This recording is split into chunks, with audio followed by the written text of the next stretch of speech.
Hello everyone, today we'll be checking some of the replays between some of the TMGL players who'll be playing in this weekend's head-to-head phase. Head-to-head will be the relegation promotion matches that will be happening this Sunday, starting at 3 PM CET. So we'll be checking some of the replays from one of the side of the bracket players, which are Mime, CarlJr, Worker, and Haedra. So there will be one match between CarlJr and Worker from the current TMGL players, and the other one is from TMGLC players between Mime and Haedra. So we're going to be checking two of the maps. One of the maps is going to be Pool Party, that is currently assumed. So these replays are from the 2X versions of the maps, so it kind of gives a nice insight on what we can expect from their performances in this weekend. So far it's looking, we did a prediction on how it potentially will play out. In the previous video we explained how the whole structure will work as well. But today we kind of want to give a bit more insight about the players, as well as do a minor analysis on their performances on this map, as this will be one of the maps played in the head-to-head. So I guess today at the moment we're spectating Haedra. Haedra is one of the players who actually has been playing in TMGL events since the start. He was playing in the already in the winter 2020 season that was played in the TM2. He did place 8th there, where he managed to reach the combat, but it was not enough to qualify. And so far this looking as his best shot yet so far. He'll be having a very tough opposition with Mime from Poland, who was the winner of TMGLC season. Well, at the moment on this map, he's clearly also winning, but a lot of people had been sleeping on Haedra. He was very consistent with his performances, even when the format was not the most consistent. And he was one of those people like Aurel, who was a bit slept on during the regular season. He just seemed to have a good result, but it's like during the matches he wasn't really noticeable, because there was either too much focus on the top or at the bottom. He was always lurking in the midfield. If we now focus on the actual runs through the maps, we do see that Haedra is actually at a very similar pace as Worker. Worker didn't have one of the best seasons. He was first season for him in the TMGL, where, well, he didn't have the best. He only had one top 8 finish. And due to that, he will be playing in the relegation against CarlJr, where we're gonna go in a bit of details a bit later on. So if you look at some of the replays on why he was a bit slower on some of the parts, main thing is that optimization is what's the main part that's kind of needed, and start to split the field, because they were doing a very solid pace. I think would be interesting to compare like a midfield player, for example, like myself, and see how far ahead in their skill they actually are.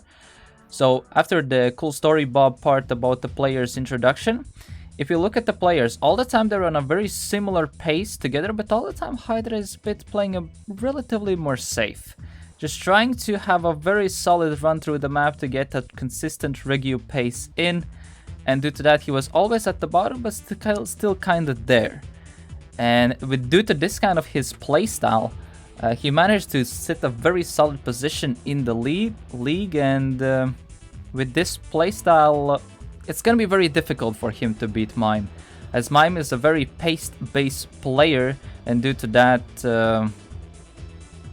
I think he will struggle. However, Mime is actually slowing to showcase a bit some inconsistencies lately. So if we switch to Mime's replay at the moment, Mime is risking like crazy everywhere. He takes every single turn ridiculously tight, tries to optimize everything. That's why in these replays he's so far ahead, because he pushes to the limit every single time. If you look in the small details, Pool Party is one of the more regu-based consistent maps. There are small tricks like here with the zigzag trick, trying to get a bit more wide side approach to build up the excess speed from this part, where this whole section is needed to maintain speed, and he uses every single pixel of the track in that section to build as much speed. And look at this, good comparison is between him and CarlJr.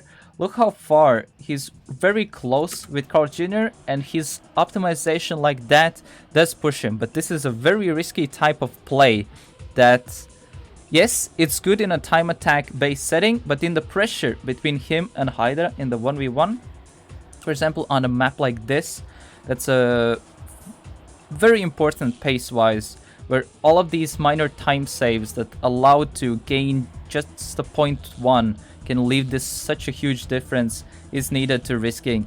And I feel like Haedra, with his consistency, might be able to cash in some rounds or two, and maybe even a map or two. So Mime using these ridiculously risky playstyle might get a crash here and there. And I believe Haedra, that will allow Haedra actually to take some of the maps there. But Mime looking pace-wise insanely quick. And I mean, what else to say? He's just looking very strong, very dominant. And I think this kind of playstyle might actually suit him kind of well. However, in the 1v1, pressure might showcase who is the better player in this specific situation. If you'll now a bit focus on the Worker and CarlJr comparison, well, what else can say? Worker has been playing since 2017 in some competitions here and there, at least that are officially documented. He has been beaten over LoL type player, had a very sick performance in this year's, well, it's not this year's, it's 2021's eRacer Cup, where he did manage to get a top 4, top 6 placement. As well, had a very solid performance in some other tournaments, being at the top of the field as well.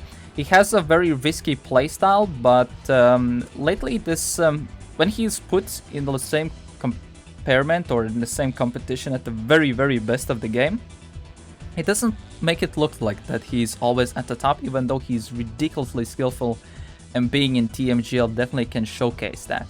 However, you know, he is in, I think he does deserve the place to be in there, but like barely. That's why he wasn't showing the best performance throughout that. And I do think that CarlJr, especially with the new format change being done, will definitely allow him. Let's just say Worker will have a very difficult match on his hands. CarlJr with the new format will definitely be way more motivated, and I feel like with the being in a properly fair format, I do think that CarlJr will be coming out on top, but maybe Worker will be showcasing us a bit of a surprise during the head-to-head phase. But yeah, that will be on Pole Party, very simplistic map. Hopefully it gave a bit of an insight on how some of the playstyles. Now let's gonna move on to our next map.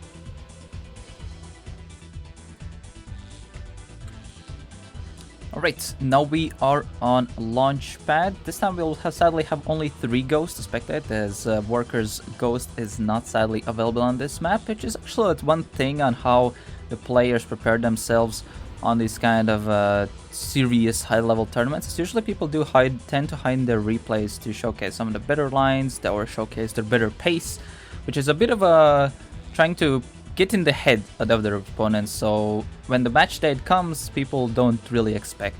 So this time we're actually spectating CarlJr on Launchpad. Actually, some things to note, that Launchpad wasn't one of his best maps in the tournament.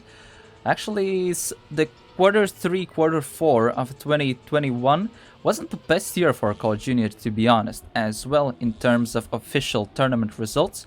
TMGL wasn't the best performance for him this season due to lack of motivation and lack of interest into the game, slowly, you know, bit decreasing. Maybe with the new format though, it looks like it's gonna be increasing though, so that's gonna be awesome to see.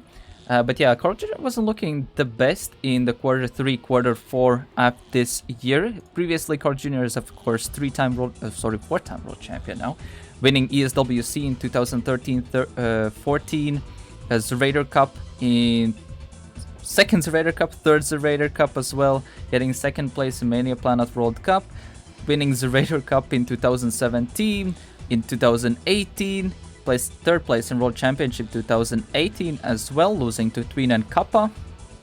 With the start of TMGL, he managed to win the regular season, however he was not present for the playoff stage.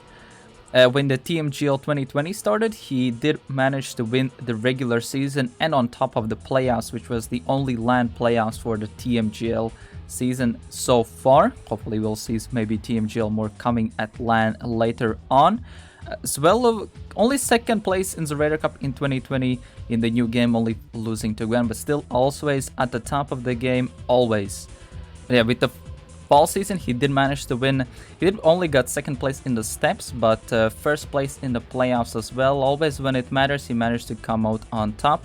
In the winter 2021 season, which was the last year's winter season, it was also looking absolutely dominant. He placed always first or second in each of the steps. Like, imagine getting worst performance in a step was being second.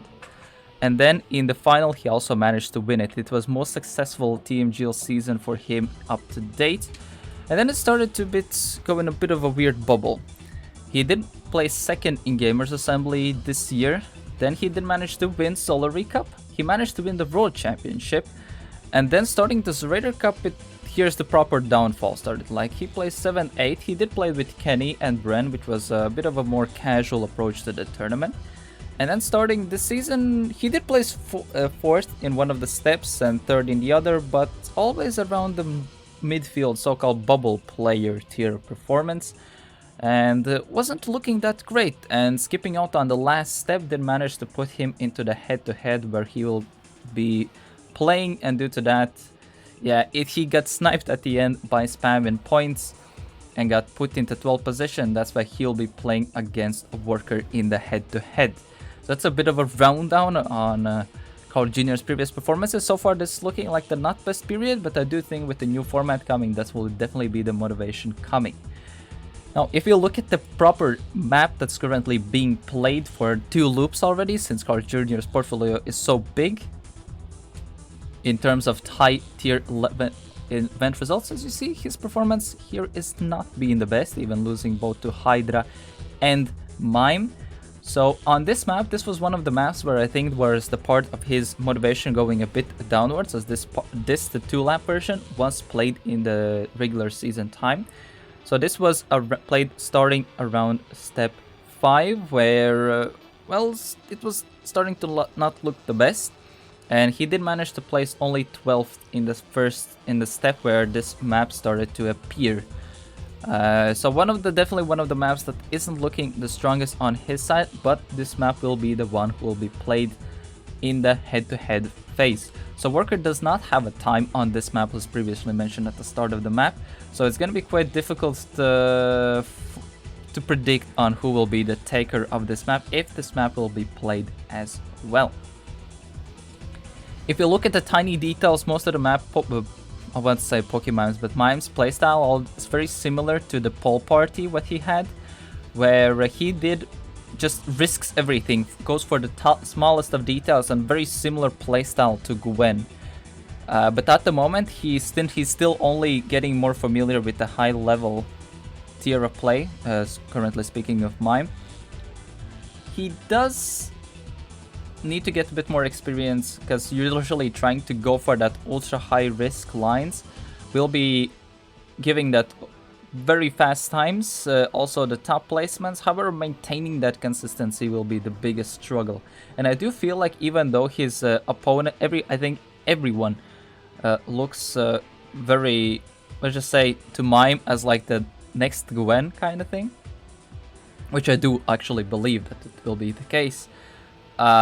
Maybe not to the level as Gwen had when he came and absolutely stomped everyone automatically, but the fact that he's already like showcasing this new tier is what's bringing with so much interest. But actually, let's look at Mime a bit, him, and what was his portfolio before these head-to-head matches.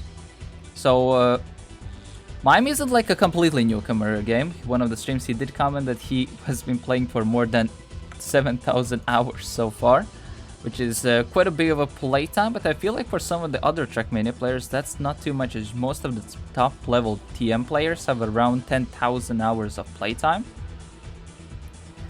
So some things to mention, that he is from a keyboard player. He was actually one of the best Lagoon players in the game. He started to pick up the newer games with TM2 Stadium around 2019. Starting to get more familiar with the game, a bit hunting here and there, playing some more casual events. But with the new game, he was started to properly pop into the tops of the scene, playing some multiple events, getting wins against some very strong players in so-called some of the French tournaments. He was starting to beat some notable TMGL players like CarlJr, Hugo, as well. Hugo sadly is not in TMG, but also known as a very strong third-party tournament player. And slowly trying to get this experience from a lot of the stadium, also from the hunting capability that he has acquired from the TMNF and Lagoon. And started to build up his pace like that, build up his consistency, and started to get a bit more and more into other tournaments. He did actually try to play in the Open Grand League Fall 2020 already, but sadly, due to some internet issues and other problems, his steps did not manage to count to the scoreboard. That demotivated him from playing. His first major appearance was in the TMGL World Cup this year, where he did manage. He did very, let's just say like this. He did manage to put up a very insane performance that made him noticeable. He did not manage to qualify to the TMGL World Cup group stage because he had a match of death, but he still managed to showcase an insane performance. He was playing against Scrappy, Mudda, and Bren. Sadly, it was not it for him to qualify. He did lose to both Mudda, who managed to get the first place in the match, and then lost in a double finalist situation against Scrappy. But the fact that he managed to put up such a fight against those big names definitely brought quite a bit of attention to the player. And a lot of people were already interested in how will he perform in the next OGL, but with the new start of the TMGLC, he got invited into the Challenger division, where he definitely showcased, okay, this guy is a top player, and won it in the TMGLC final. Actually, one of the things that he only got second in the TMGLC regular season was the final, where he managed to secure his position in the first place. And his opponent will be Haedra, who we already talked about a bit beforehand. So the main things about Mime's playstyle, like we said, is that he has this ridiculously pace-based style. What he tries to push mainly is very good on dirt and grass, and on those kind of sections usually builds up the best lead. Has a very unique hybrid type playstyle where he both plays on keyboard and controller, but mainly on keyboard. And due to that, on sections like ice and grass, he does manage to put a bit above the rest, using properly the input and the environment to his advantage, and using these minor optimizations as well, and pushing himself to the lead. So I'm very interested in how will this play out. If you look at the small of the tiny bits of the run, very similar patterns are happening as it was on the previous map, where his main plot style is just trying to optimize every single turn, trying to use every pixel of the road, trying to save everywhere and anywhere and anything to build as much of the time save as possible. And that's how he gets such a huge lead. If you look at it in the replays, like as he finishes, CarlJr and Haedra are still doing the identity. So definitely showcases of how a pace-based player he is. And let's see on how will he do in the head-to-head this weekend. Anyways, that's gonna be it for me today. Hope you enjoyed the video. Hope it was quite informative. Also a bit of an introduction about the players this weekend. So thank you all for watching, and see you all later. Bye bye.